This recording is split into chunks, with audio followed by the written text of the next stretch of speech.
What's going on YouTube? MME here, and today I'm showing y'all the $10 vertical mouse. Let's get straight into it.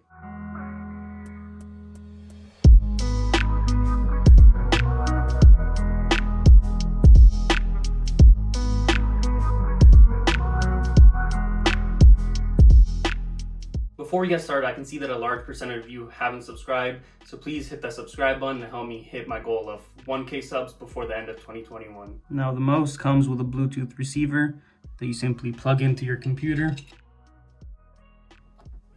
Now I'll start off by saying that it did not work with my M1 MacBook. I'm not sure if that's due to M1 or due to the adapter I was using, but I can confirm that it does work with all Intel MacBooks, so anything before 2020, you should be fine. The mouse has a nice matte finish and it certainly feels super comfortable moving it around and holding it in the natural position. So if you did not know, the biggest advantage of using a vertical mouse or a mouse that's more fitted towards your hand position is to eliminate any kind of strain on your hands or carpal tunnel. So if you're sitting at your computer all day and you're using your mouse constantly, you certainly want to have something that's fitted towards your hands, which is a more comfortable fit. Now typically these kinds of mice can get really pricey and expensive. As you can see, this is my Logitech one.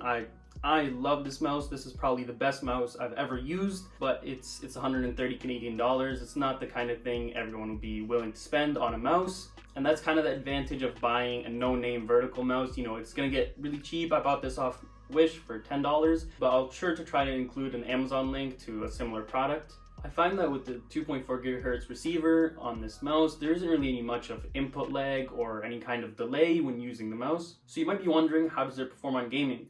Let's find out in the secondary setup. You can start out with Minecraft right here, but as you can see, the mouse is very responsive. It's not really any kind of a problem with input lag. Let's just go into a random world. Here we go. So yeah, honestly, it's basically like using a regular wired mouse. You know, it's not much of any, it's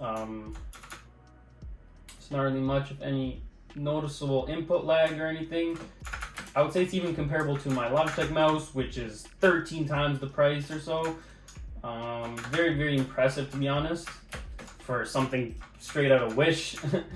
But you know, the gameplay feels smooth, not really any complaints about this mouse. You know, if you're just doing casual, basic, everyday stuff, you know, you're not really even gaming, it's fine. So anything less than gaming, which is basically everything else, you know, web browsing and that kind of stuff, and just using it as an everyday mouse, this is certainly a great product, and you won't notice any kind of problems with input lag, which is really the biggest problem with wireless mice that are really cheap. So let's open up CSGO and see how it performs on here. You know, again, it's not something that I would recommend for competitive esports gaming, but there certainly aren't any issues. I actually don't even remember all the controls, which might be an issue, but let's try this out. Here we go.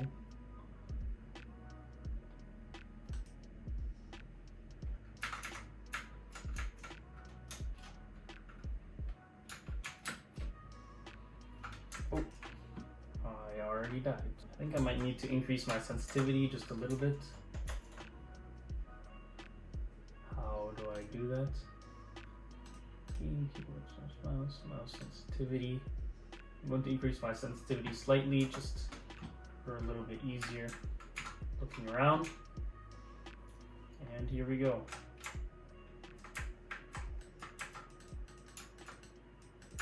There we go. There we go. We got a kill. Damn.